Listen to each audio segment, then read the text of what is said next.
following program is brought to you by friends and partners of End Time Headlines.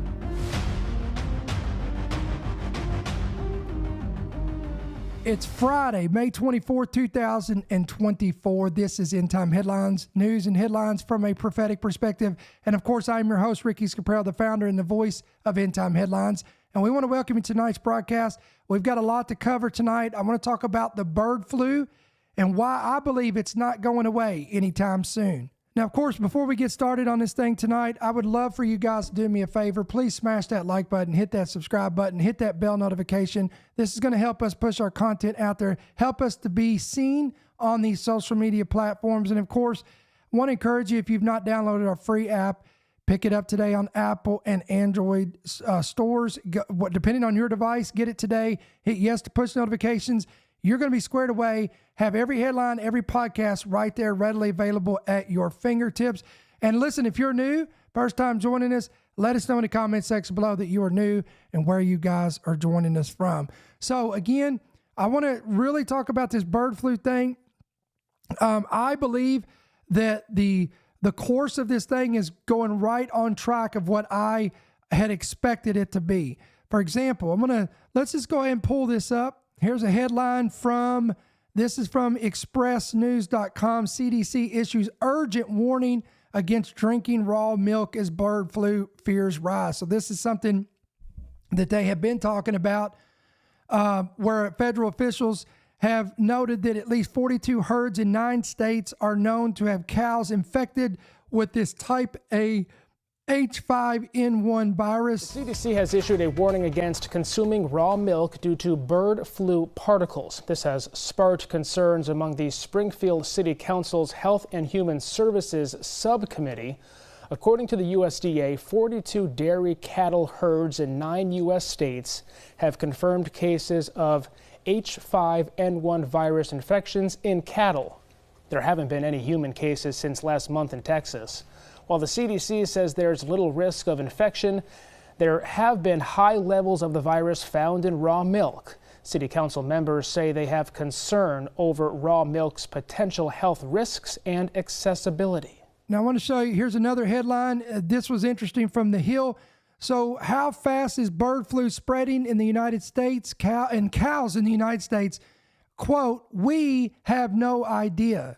In March, we reported bird flu for the first time, made the jump to U.S. dairy cows. Now, health officials say it has spread to cats. Officials say at least 14 cats have died of bird flu in the U.S., the spread raising concerns about the possibility of human-to-human transmission from a future variant. So far, though, only a few human cases have been found. It spread to cattle in the first place. So we've been tracking bird flu for a number of decades, since the 90s when it emerged in China, and there's been outbreaks here and there over the last few years. And so what we think happened late 2023, early 2024 was in migrating mallard ducks coming from the south back up north.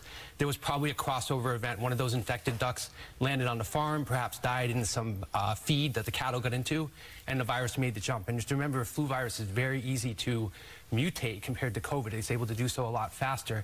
And so I think that's what happened. And now we have over 53 herds across 9 states officially, and that's definitely an undercount because a lot of farmers are just not incentivized to report this to the USDA right now. And there were some independent researchers that tracked the milk in the Midwest and found that it was prevalent in over 50% of milk samples. But again, this is not infectious virus because it's already gone through pasteurization.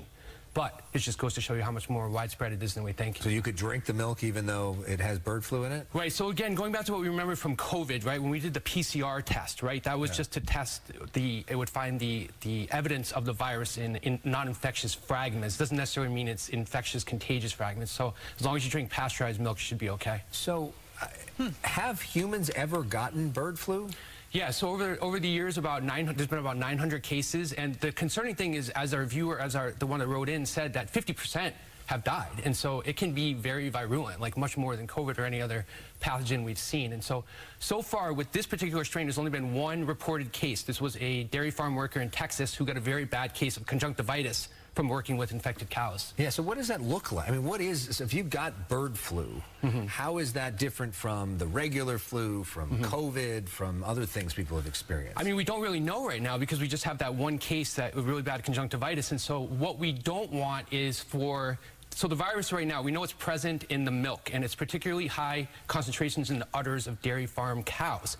And we think that it's a mechanical process of transformation across the equipment, from the collection of the milk and then the processing. And it's going from udder to udder and across the cows that are moving across the states. And I don't think people really understand how much herd cattle cross the interstate lines, including internationally. So it's already very much widespread. So when we talk about flu, we think that it's like a contagious respiratory virus, but right now it's not killing these cows. What we don't want is, because there's so much human contact with cows, we don't want this virus to develop an affinity for humans, and then it further mutates to cause human-to-human transmission. We just don't want to get to that point. Well, and then now it's in the cats, and a lot of these cats, as far as I was reading, they're barn cats, so they're cats that live on these dairy farms, and therefore they're pets, so that's concerning. What's the response like in terms of from the government? I know the CDC issued a warning today basically for state health departments to be really mindful and track influenza. Right, so there's multiple levels of what's going on. The USDA is providing up to $28,000 per farm to increase their biosecurity, to sort of track this and enact more safety measures. But it's really not a lot of money. A lot of these farms have, from 100 to over 10,000 dairy cows. And the CDC is offering $75 only per farm worker to help in the testing and collection of samples. And again, that's not too much either. And so, that's why we're talking about wastewater again. The CDC is telling local public health officials to continue to do the flu monitoring. Because as you know, we're off season for flu right now. And bird flu is still flu A. So if we're testing in the ER and we're sending these samples to local public health and they're doing the sub-testing to see what kind of strain it is, that could help pick up if it's bird flu. Well, and we should also note that the farm worker who did get bird flu and had pink eye, conjunctivitis, yep, he recovered. He survived, right? Yeah. Okay. So to answer Colleen, the original question for Ask the Doc, should we be concerned about bird flu right now, or is it much ado about nothing? What's the bottom line answer for her? I think we should be concerned. I think we should be really keeping a close eye on this, because you remember back in early 2020 with COVID, asking the farmers to control the herds moving across states. The horse was, in this case, in this sense, the cow's already out of the barn, right? It's almost when we started to do travel bans for COVID. It's too late. And I think, we're doing the right thing in tracking the wastewater, because I think the farmers right now are just not incentivized to help us out, because you have to remember, a dairy cow, they get 10 to 20 years out of, and it's a huge investment for them. And so well, this is their lifeline. Right, and so if you start saying you have to take this cow out of the rotation for 30 days, which is what it is now, that's a huge loss of money. So the government really needs to step up their incentivization for the farmers to help us out, or we're just going to have to rely on wastewater testing as it is. All right. Well, According to public health and infectious disease experts, they are concerned that the U.S. is too limited in its testing, leaving an incomplete picture of the spread of the virus. The threat to the general public is, quote, currently low, according to health officials, and the country's milk supply is safe. Just one person has been infected, but that's going to change as of the recording of this podcast, because I'm going to show you a report coming out of Australia. So this thing is now spreading outside of the United States, which, in my understanding, it was not limited to the United States, but this is where it's been focused at, so much so with all these the dairy cows and the herds and so on and so forth. But I'm going to show you a headline here in just a moment from Australia. Quote, "It's critical that we are well positioned to test, treat, prevent the virus from spreading." I think that's clear in everything we're saying, according to Health and Human Services Secretary, who told reporters recently that the outbreak is widespread, and officials have found the virus again in 42 herds across 9 states, and that's in the U.S. alone. Dairy farm workers are at risk every time they are exposed to potentially infected cattle, and viral mutations could cause an outbreak. Let me say that again. Viral mutations could cause an outbreak. This is according to the quote-unquote experts. Cases are potentially being missed, either in people, cattle, or both. Wait a minute, stop. I want to pull this up. I want to tell you what they said here. Cases are potentially being missed in either people, cattle, or both. So now the experts are telling us that there could be other individuals that are already infected with the virus, but they're being missed. They're not being reported. They're not being seen. They're being overlooked. In past avian flu outbreaks in other parts of the world, the virus typically kills about half the people it infects. There's a reason I'm highlighting all this. In the past, avian flu outbreaks in other parts of the world, the virus typically kills half of the individuals that are infected. But even if the strain doesn't pose a significant risk to the public, many experts see the, quote, response as the biggest test of pandemic preparedness since the want virus. Interesting. There are opportunities that have been missed that we could have absolutely applied from the experience with the last viral outbreak. I think there's still time. We're not in trouble yet. This was according to Aaron Searle, a senior scholar at the Johns Hopkins Center for Health Security. Now, this was not the same tune from former CDC director, Dr. Robert Redfield, who he made a statement that was very sobering and said that the bird flu, this current bird flu, will be the great pandemic. For whatever reason, former CDC Director Robert Redfield wasn't there for us during the last pandemic. He was part of the part of the Fauci, Birx, Collins team who focused on vaccines. He spoke to News Nation and said that bird flu would be the next pandemic because of the, quote, I'm going to highlight this, dangerous gain of function that scientists are currently working on in universities. Like when SARS came in 2002, 2003, from a bat to a civet cat, then it went to humans. It never learned how to go human to human. And MERS in 2012-13, from a bat to a camel to humans, it never learned how to go to human. Normally there's a species barrier that takes a long time for these zoonotic viruses to figure out how to get around. But when COVID started, it was immediately, I say, the second most infectious virus for man that we've ever seen. This virus was obviously educated how to infect man. And we know there's a paper in 2014, 2015, where the scientists actually published that they were able to teach COVID how to bind to the ACE2 receptor in humanized mice and infect human tissue. Right, they were so doing... It's just very disappointing. There's not honesty. Yeah, they were doing at this Wuhan lab gain-of-function research, which is when you manipulate these viruses to make them highly transmissible to humans and then try and come up with a vaccine to stop it. And of course, the theory here, and something you have always believed, is that there was a mistake, an accident at the lab, and somehow that virus leaked out. This raises real ethical questions about this gain-of-function research happening in labs, not just in Wuhan, but around the world. You think they should all be stopping this? Yeah, I wrote an op-ed with Mark Siegel in the Wall Street Journal a little while back, really calling for a moratorium on gain-of-function research. I think it puts our world at great risk. We have the risk of natural spillover, but there is a species barrier. I'm obviously most worried about bird flu. Right now, it takes 5 amino acid change for it to be effectively infecting humans. That's a pretty heavy species barrier, but this virus is already now in 26 mammal species, as you saw most recently, cattle. But in the laboratory, I could make it highly infectious for humans in months, because it's been published, the 5 amino acids that I need to change.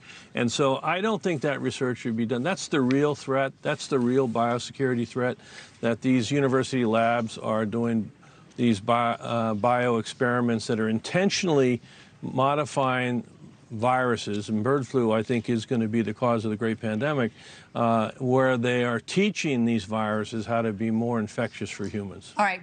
Yes or no answer. Will we? I know you believe it was a lab leak. Do you think we will ever know for sure? Absolutely. I hope so. Translation, it's going to be dangerous because humans are involved in its mutation. Now, where has that happened before?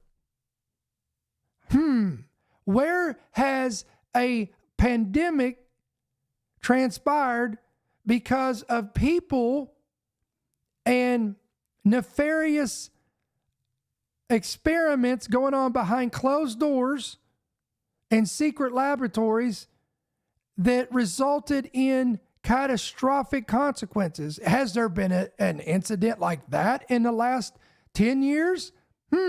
According to, again, this is the CDC director, guys. This is not a blogger. This is not a podcaster. This is not a political pundit. This is a CDC director, and he says, quote, it takes 5 amino acid changes for the bird flu to be effectively infecting humans. Now, I don't know what stage we're in right now, but I do not suspect that this thing is going to cool off, dissipate, slow down, or go away anytime soon. And it already has went through multiple mutations.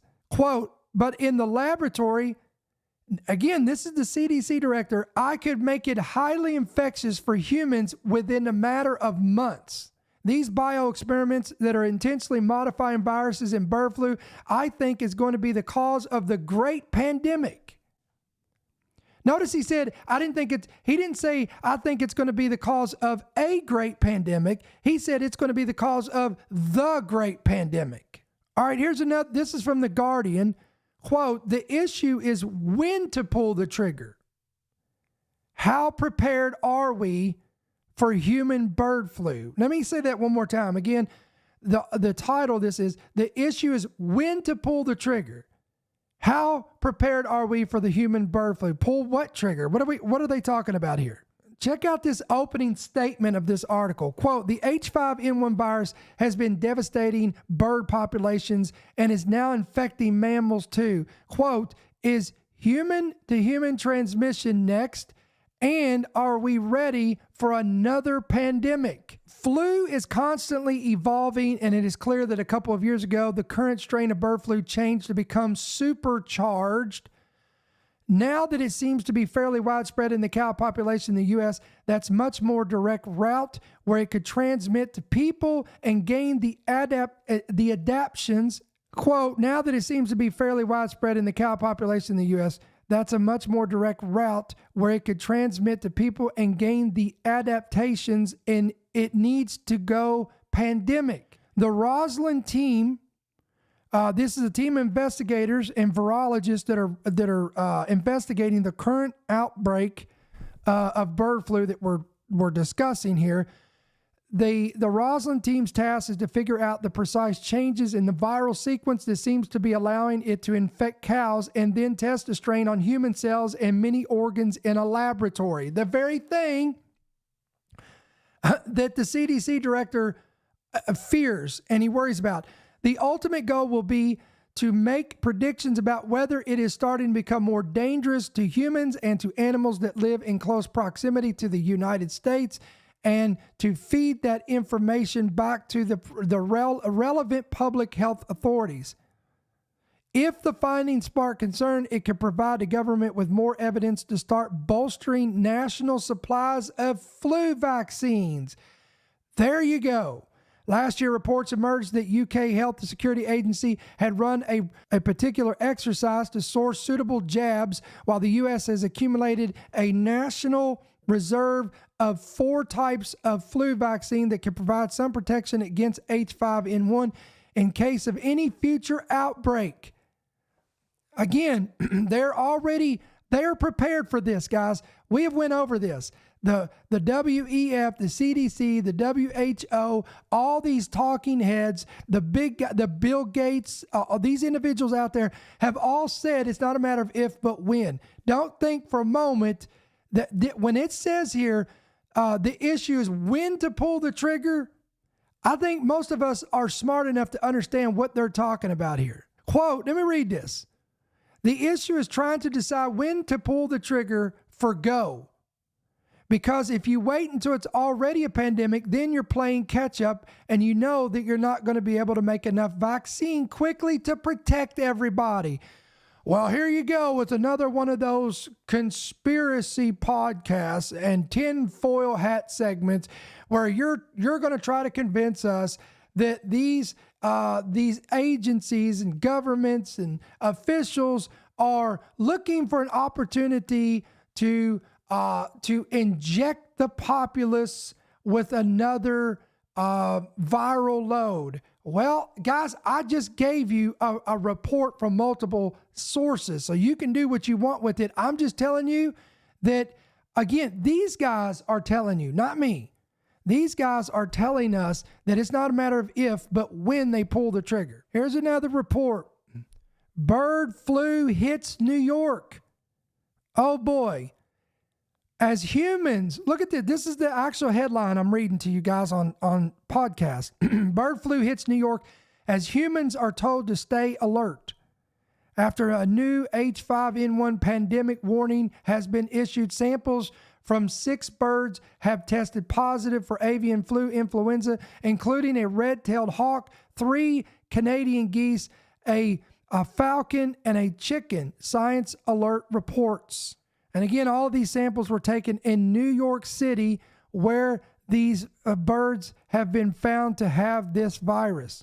A microbiologist at the Icahn School of Medicine at Mount Sinai and co-author of the NYCV8 study said, quote, "It's smart to stay alert and stay away from wildlife." What? It's smart to stay alert and stay away from wildlife. Well, hold on now.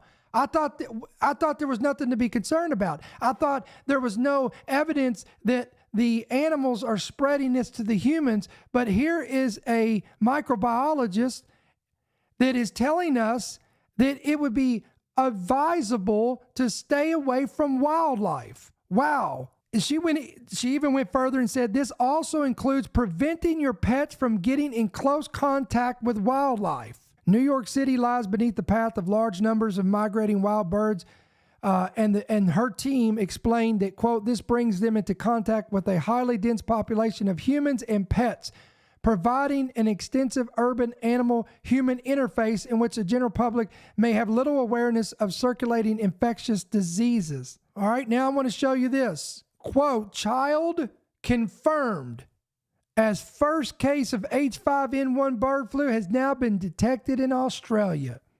So we have a Texas farmer, and now we have a child who, according to this report, has been diagnosed with the bird flu in Australia. According to this Australian affiliate, the child contracted the avian influenza infection while in India and fell ill in March of this year. So it's 2 months into it, and we're just now hearing about this.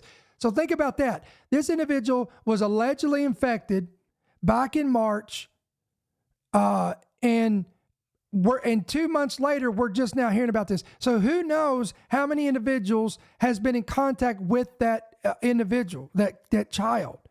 The announcement came hours after bird flu was detected on a farm in Victoria. So this is in Australia too, for all of you, all of our listeners and viewers from Australia. Contact tracing has not identified any further cases of avian influenza connected to this case. The child reportedly suffered a severe infection but has since recovered. Well, that's good news.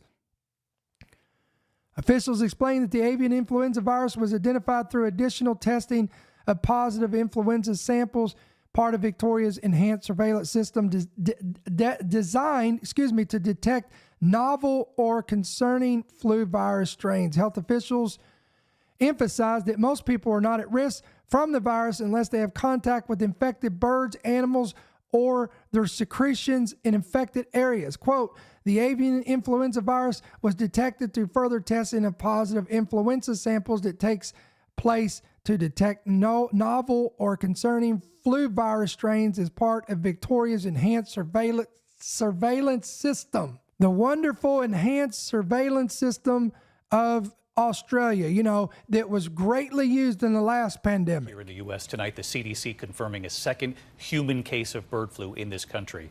The first case in Texas, the second case in Michigan. Tonight, U.S. health officials closely monitoring that human case of the highly contagious bird flu virus. Now the second infection linked to an outbreak in dairy cows. Authorities saying a Michigan farm worker recovered after having mild symptoms. That worker likely contracting the virus from infected livestock. Back in March, a Texas farm worker was diagnosed with the first human case of bird flu tied to dairy cows. Both patients worked with cows, both reporting eye infections. but the cases are not connected. That the risk to human health still is very low. Because of the bird flu threat, the CDC tonight, as a precaution, urging cities and states to keep up flu surveillance this summer. There is no human-to-human transmission, which is very important reassurance that this problem is still mostly confined to livestock. And David, federal health officials say farm workers are at an elevated risk for contracting bird flu, and they are providing states with protective equipment if requested. Then we have this report. 4 more cats have now died of H5N1 bird flu in the United States. Now, here, again, bizarre. I assume these are outdoor cats. We have cats of our own, but they're all indoor cats, so they're not exposed to quote-unquote wildlife. Look at this. 4 more cats have died. This is not the alarming part about this. What I'm about to read to you is 4 more cats have died of H5N1 bird flu in the U.S., including 2 pets in South Dakota. Now look at this, with no links to poultry or dairy cows. Okay, according to state and federal officials, at least 14 cats have recently died of bird flu. So there are at least 14 we know of, 4 recent, and 2 had no links to poultry or dairy cows. So again, now we just assume that this is spreading among the animals. These officials, it's amazing. These officials are like, well, you don't need to worry unless they're directly exposed to these dairy cows that are sick, or the poultry, they're drinking infected milk, the unpasteurized milk. But now they're saying that no links, none of this stuff. Remember, does this all sound familiar, guys? Unfortunately, this is going to bring back some haunting nostalgia to 2019 and 2020, when the last pandemic was in its alpha stage, and it was slowly beginning to circulate on the scene, slowly increasing in its spread. And then we would get the reports that someone over here in this state in the United States and someone over here in this state in the United States, they were not exposed to any individual that had the virus, but yet they had the virus. They were positive with the virus and had no contact with anyone who was known to be infected. So we're seeing the eerie resemblance of this happening again. Again, it's happening again. Of the newly reported cases, 2 were domestic cats which died at a property in Campbell County in South Dakota. The state's veterinarian said there was no livestock on the property where the pets had died. No other details regarding how the cats were infected are known at this time. Again, disturbing.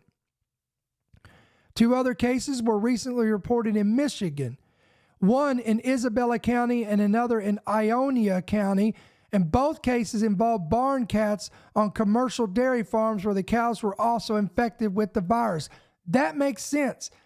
The other ones in South Dakota is, again, alarming. Earlier this month, officials confirmed that a domestic cat in Montana was also infected with the bird flu, exhibiting neurological signs and the discovery of a dead skunk on the property. It's unclear if the skunk was also infected.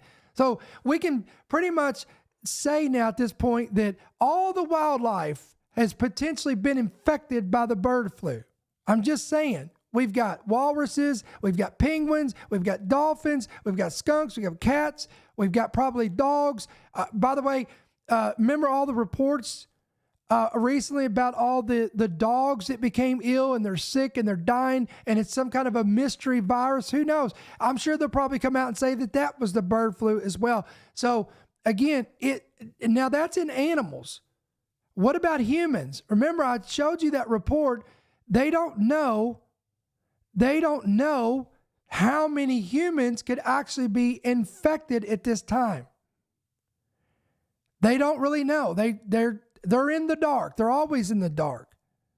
They somehow, all the technology we have, all the information, the knowledge, the resources, the laboratories, the scientists, all that stuff, and yet they're in the dark and they have no idea what they're dealing with, what it could be like, how they got infected, how they got exposed, how many humans can be infected. On Tuesday, the CDC asked state health departments to continue influenza surveillance at enhanced levels throughout this summer to help detect potential cases of bird flu in the community. More samples will also be submitted for subtyping to help distinguish between seasonal flu and H5N1. So guys, I don't want to keep you long today. It's Friday. As of the recording of this, as you're hearing this, I'm already in, Lord willing, I'm in the state of Virginia. I'm spending time with family. We're going to come back. We'll be flying back on Monday, so there will be no broadcast Monday. It's going to be Memorial Day. So a lot of people will be spending time with their families and whatnot. So we're just going to go ahead and take a break on Memorial Day. I'll be off Monday, but we plan on being back on Tuesday, Wednesday, Thursday, and Friday. I want to emphasize here while we're talking about this today that we got to remember, guys, that Jesus said one of the signs of the coming of the Lord, the end of the age, is there will be plagues and pestilences.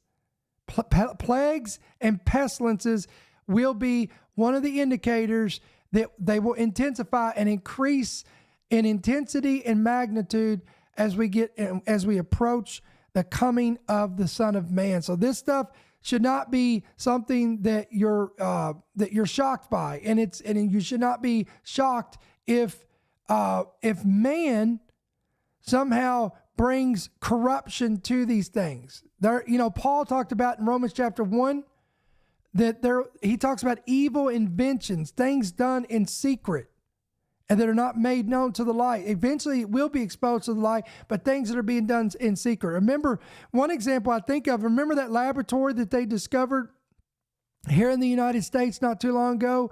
That it was a secret laboratory that no one knew existed. And when they went into this laboratory or this building, this thing had all kinds of biological agents in it. It had vials of anthrax and I want to say bird flu and other things that was in this building in America, right here in America. But again, the mainstream media just kind of skirted over it, and officials said, oh, it's nothing to worry about, nothing to see here, folks. Let's all just move along. So I want us to listen. Jesus said, be wise as serpents and gentle as doves. We've got to realize that, again, we don't wrestle against flesh and blood, but against principalities, powers, rulers of darkness, and spiritual wickedness in heavenly places.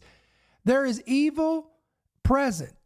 Satan is working overtime to destroy, to kill, steal, and destroy. That includes humanity. Why? Because we're created in the image and the likeness of God. Every time Satan sees you and he sees me, it's reminded him of God, and misery wants company. Satan knows his outcome. He knows his destiny is the lake of fire, and he wants to bring everybody he can with him. He wants to bring destruction and chaos and all these things. So I want you to keep that in mind. He is ultimately the author of all this nonsense that we're seeing. All the upheaval, the chaos, the lawlessness, the iniquity, the evil scientists and the laboratories creating these things.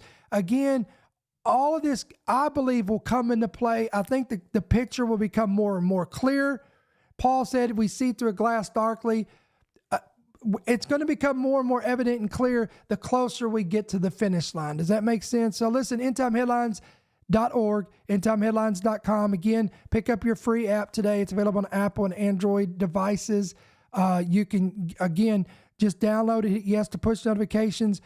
Everything's going to be your fingertips. Headlines, podcast, breaking news, viewpoint segments, everything's going to be right there for your convenience. And as always, guys, if this ministry informs you, equips you, blesses you throughout the week, week after week after week, of course, we want to encourage you to pray about becoming a monthly partner. You can do that two different ways. You can give electronically. Right there on your screen, if you're watching a visual, there's two different ways. You can give by the app. That's the easiest way. To the bottom of the app, just click on that donate button. Or you can go to the main website, endtimeheadlines.org, endtimeheadlines.com. And when you get on there where it says donate and you click that, there's going to be ways you can give: PayPal, Venmo, Cash App. You can give by your major credit card, or you can give by check or money order right there on the center of your screen. You can make it out to End Time Headlines, P.O. Box 1391, Monroe, Georgia, 30655. So I really pray and hope that you guys have been blessed by this podcast, blessed by this segment today and our week of podcast. I'm looking forward to being right back here in the studio, Lord willing, next week on Tuesday. Remember, no broadcast on Monday. We'll be back Tuesday. We're praying that we go Tuesday, Wednesday, Thursday, and Friday next week. And we've got a lot to talk about next week that we didn't cover this week.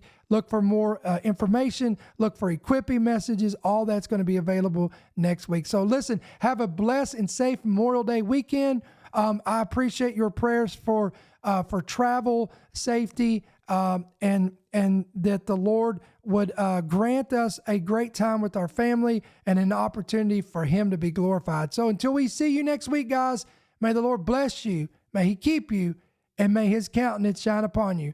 We'll see you soon. Thank you for listening to the End Time Headlines podcast. We pray that you've been blessed and equipped by today's message. For more information about how you can help partner with our ministry, please visit endtimeheadlines.org.